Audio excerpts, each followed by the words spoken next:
அமெரிக்காவுக்கு சொந்தமான மிக முக்கியமான ஹெலிகாப்டர் ஒன்று இன்று காலை ஹோர்முஸ் நீரிணை பகுதியில் வீழ்ந்து நொறுங்கியிருக்கிறது, விபத்துக்கு உள்ளாகி இருக்கிறது. அதிலே இருந்த 2 விமானிகளும் நீண்ட நேர போராட்டத்துக்கு பிறகு பத்திரமாக மீட்கப்பட்டதாக அமெரிக்க ஜனாதிபதி டொனால்ட் ட்ரம்ப் அவர்கள் அறிவித்திருக்கின்றார். இந்த விபத்து சம்பந்தமான தகவல்களை முதலில் பார்க்கலாம். என்ன நடந்திருக்குன்னு சொன்னால், இன்றைக்கு செவ்வாய்க்கிழமை அதிகாலை 3:30 மணி போல், அதாவது உள்ளூர் நேரம், ஈரானிய நேரம் அதிகாலை 3:30 மணி போல் இந்த ஹெலிகாப்டர் ஹோர்முஸ் நீரிணைக்கு பக்கமாக பறந்து சுற்றுக்காவல் நடவடிக்கையில் ஈடுபட்டிருந்ததாக சொல்லப்படுது. உங்களுக்கு தெரியும், அமெரிக்காவினுடைய அந்த பிளாக்கேட், அந்த முற்றுகை ஓமானிய கடல் பரப்பில் இருக்குது. அதிலிருந்து அங்கே தரிச்சு நிற்கிற கப்பல்களில் இருந்து பல ஹெலிகாப்டர்களும் ட்ரோன்களும் அந்த பகுதி முழுவதும் சுற்றுக்காவல் நடவடிக்கையில் ஈடுபட்டு கொண்டே இருக்கின்றன. அந்த அடிப்படையில் இந்த ஹெலிகாப்டரும், அதாவது அமெரிக்க விமானப்படையில் இருக்கக்கூடிய மிக மிக முக்கியமான ஒரு ஹெலிகாப்டர் அப்பாச்சி AH-64 என்று சொல்லப்படுற இந்த ஹெலிகாப்டர் விபத்துக்குள்ளாகி அப்படியே கடலுக்குள்ள விழுது. அப்போ நீண்ட நேரமாக என்ன நடந்தே தெரியல. இது யாராவது சுட்டு வீழ்த்தினார்களா அல்லது தொழில்நுட்ப கோளாறா என்ன ஏதென்று தெரியல. கிட்டத்தட்ட 3:30 மணிக்கு ஆரம்பித்த மீட்பு நடவடிக்கைகள் அதிகாலை 5:30 மணி வரை நீண்டதாகவும் 2 மணி நேரம் கழித்து தான் அந்த 2 விமானிகளும் பத்திரமாக மீட்கப்பட்டதாகவும் தகவல்கள் வெளியாகி இருக்கின்றன. என்ன நடந்திருக்குன்னு சொன்னால், அமெரிக்காவினுடைய கட்டளை பணியகம் இருக்குதானே, சென்ட்கோம், மத்திய கட்டளை பணியகம், அவர்கள் உடனடியாக ட்ரோன்கள் மூலமாக தேடுதல் நடவடிக்கையில் ஈடுபட்டு கடைசியில் அந்த ஒரு ட்ரோன் காட்சியில் தான் தெரிய வந்திருக்குது இந்த இடத்துல அந்த 2 விமானிகளும் வீழ்ந்திருக்கிறார்கள், தண்ணிக்குள்ளே தான் வீழ்ந்திருக்கிறார்கள்.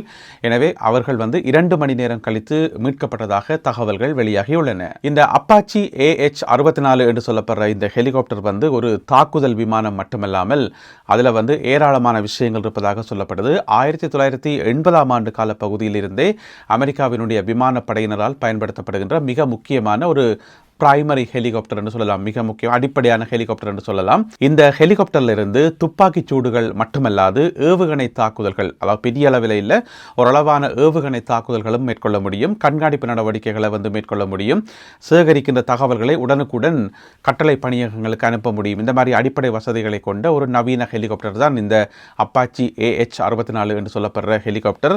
பொதுவாக இந்த மாதிரியான ஹெலிகாப்டர்கள் விபத்துக்கு உள்ளாகிறதே அரிது என்று சொல்லப்படுது. எனவே இன்றைக்கு அதிகாலை என்ன நடந்தது, எக்ஸாக்டாக என்ன நடந்தது என்று சொல்லி சரியான காரணம் இதுவரை வெளியிடப்படவில்லை. அது சம்பந்தமான விசாரணைகள் ஆரம்பிக்கப்பட்டிருப்பதாக சொல்லப்படுகிறது.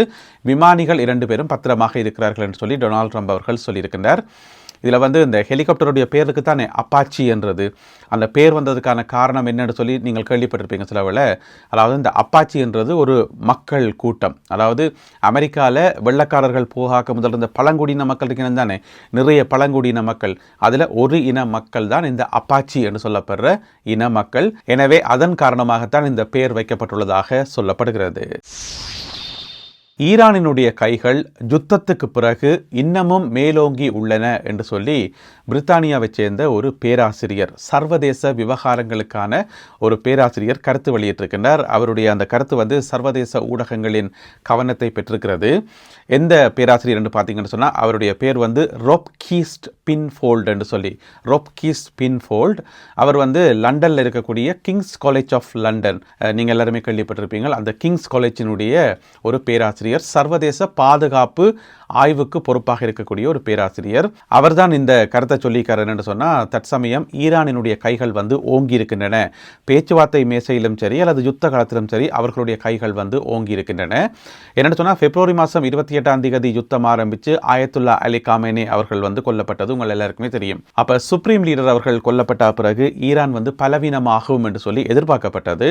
ஆனால் உண்மை என்னென்னு சொன்னால், அப்போ இருந்ததை விட இப்போ இன்னமுமே பலமாக இருக்கிறார்கள் என்று சொல்லி இந்த பேராசிரியர் தன்னுடைய ஆய்விலே குறிப்பிட்டிருக்கின்றார். ஈரானில் ஒரு ஆட்சி மாற்றம் ஏற்பட்டது உண்மைதான், ஆட்சி மாற்றம் ஏற்பட்டிருக்கு, அதில் எந்த விதமான மாற்று கருத்தும் இல்லை. ஆனால் டொனால்ட் ட்ரம்ப் அவர்கள் விரும்பின மாதிரி அந்த ஆட்சி மாற்றம் அமையலை என்று சொல்லி இந்த பேராசிரியர் சுட்டி காட்டியிருக்கிறார். இப்பவும் ஈரான் அதே பலத்தோடு தான் இருக்குது. யுரேனியம் தொடர்பாகவும் சர்வதேச வர்த்தகம் தொடர்பாகவும் ஹோர்முஸ் தொடர்பாகவும் எல்லாமே ஈரானினுடைய நிலப்பாடு அப்படியே தான் இருக்குது, எந்த விதமான மாற்றமும் அடையலை. அதனால தான் அமெரிக்கா ஈரானோட ஒரு டீல் ஒன்றை உருவாக்குறதுக்கு இவ்வளவு கஷ்டப்பட வேண்டியிருக்கு என்று சொல்லி அவர் சுட்டி காட்டியிருக்கார். ஈரான் பலவீனம் அடைஞ்சிருந்தால் இந்த டீல் வந்து எப்பயோ சைன் பண்ணப்பட்டிருக்கும். டொனால்ட் ட்ரம்ப் என்ன சொன்னவர், உடனடியாக 24 மணி நேரத்துக்குள்ளே சைன் வைக்கணும், 48 மணி நேரத்துக்குள்ளே சைன் வைக்கணும், அல்லது ஈரானை வந்து சிவிலைசேஷனை வந்து இல்லாமல் பண்ணிடுவார் என்று சொல்லியெல்லாம் மிரட்டினவர் தானே. எதுக்குமே வந்து ஈரான் விட்டு கொடுக்கல. அதனுடைய அர்த்தம் என்னென்னு சொன்னால், ஈரானினுடைய கைகள் ஓங்கி உள்ளன, அதனால தான் இந்த ஒப்பந்தம் போடுவதற்கு மேலும் மேலும் தாமதமாகிறது என்று சொல்லி இந்த பேராசிரியர் சுட்டிக்காட்டியிருக்கார். அது மட்டும் இல்லாமல் லெபனானை காப்பாற்றுவதற்காக ஈரானால் சடுதியாக ஒரு தாக்குதலை நடத்த முடியும் என்றது இஸ் அ பிக்கஸ்ட் டிமாண்ட்.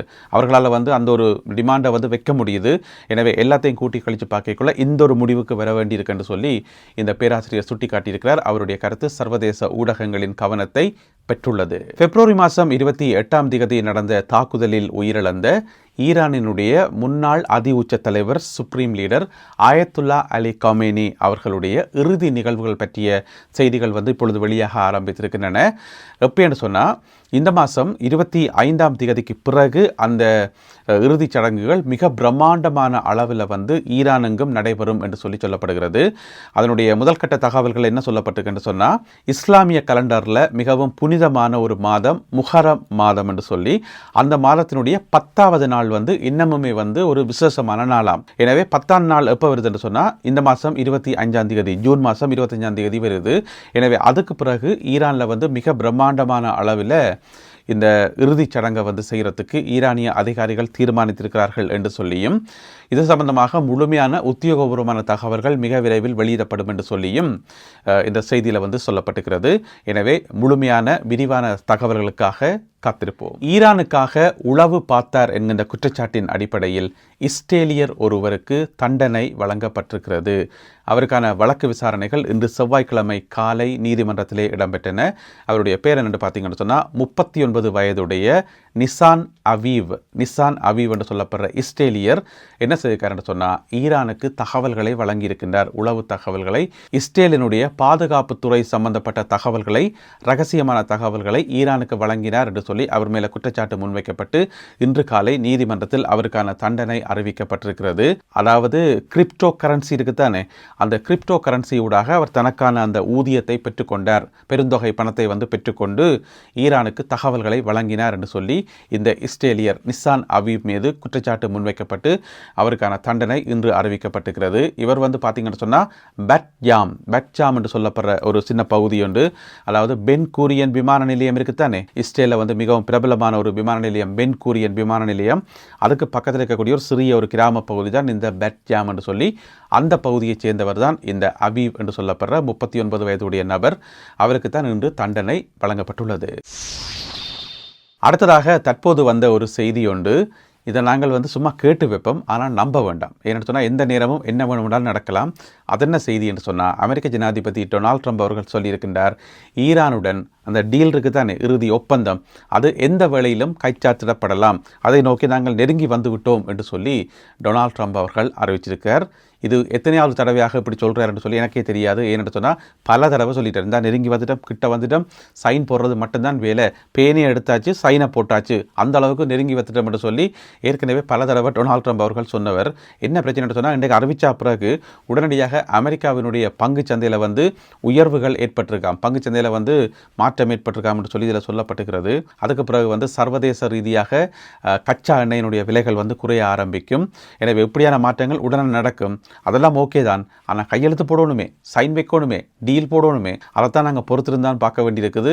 ஏன்னு சொன்னால் இதே கருத்தை வந்து டொனால்ட் ட்ரம்ப் அவர்கள் ஏற்கனவே பல தடவை சொல்லியிருக்கார். எனவே என்றைக்கு அது கைச்சாத்திடப்படுதோ, அந்த பேப்பரையும் அந்த கையெழுத்துக்களையும் வந்து நாங்கள் எங்களோட கண்ணால் பார்க்குறோமோ, அதுக்கு பிறகு தான் நாங்கள் அதை நம்பணும். ஓம் தானே.